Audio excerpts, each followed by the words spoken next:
বাংলাদেশের যে সরকার চলছে এবং তার যে এই বিজেপি ফোর্স, এদের যে অসহিষ্ণুতা দেখা যাচ্ছে এবং তারা যেভাবে ইন্ডিয়ার বিদ্বেষ ছড়াচ্ছে, এবং কথায় কথায় যদি এরকম ঘটনা সৃষ্টি হয় তাহলে এটার থেকে কোনো বড় ঘটনা ঘটবে এটা আমরা নিশ্চিত। হাসিনা সরকারের পতন, চিন্ময় কৃষ্ণ প্রভুর গ্রেফতারি এবং হিন্দুদের উপর অত্যাচার, এই নিয়ে বহুদিন ধরেই ভারত বাংলাদেশের মধ্যে চলছে চাপানোতর, যার জেরে সীমান্তেও বেড়েছে উত্তেজনা। বাংলা সীমান্ত থেকে প্রায় ধরা পড়ছে বাংলাদেশি অনুপ্রবেশকারী। আমরা হলাম ভারতবর্ষের পশ্চিমবঙ্গের মালদা জেলার সুদ্দপুর গ্রামের বাসিন্দা। বাংলাদেশেরা আমাদের দেশে যে তারবন্দি করবে বা তারবাড়া করবে, সেই তারবাড়াটা করতে দিচ্ছে না। অনেক বাংলাদেশের ফৌজ ওরা বাধা দিচ্ছে।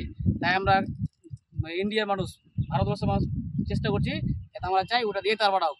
এই জন্য আমরা চেষ্টা করবো, এই জন্য আমরা আবেদন রাখছি।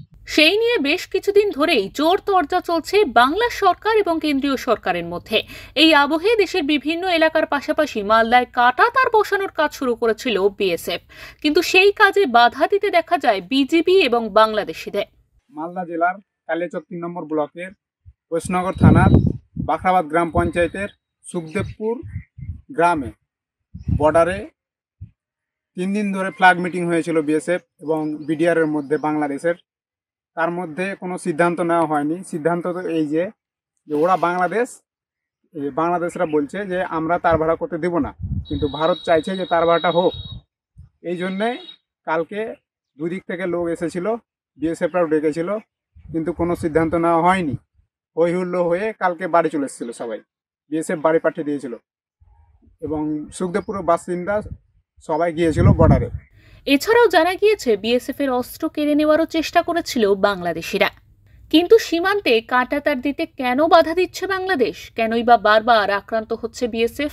এ কথা তো ইউনূসও জানেন, ভারতের সঙ্গে যুদ্ধ করার মুরদ নেই বাংলাদেশে। তাহলে কি জঙ্গি অনুপ্রবেশ এবং চোরাচালান চালিয়ে যেতেই সীমান্তে ঝামেলা পাকাচ্ছে ইউনূস সরকার? হ্যাঁ, সব দিক বিবেচনা করে এমনটাই অনুমান করছেন বিশেষজ্ঞদের একাংশ। ব্যুরো রিপোর্ট, ওঙ্কার বাংলা।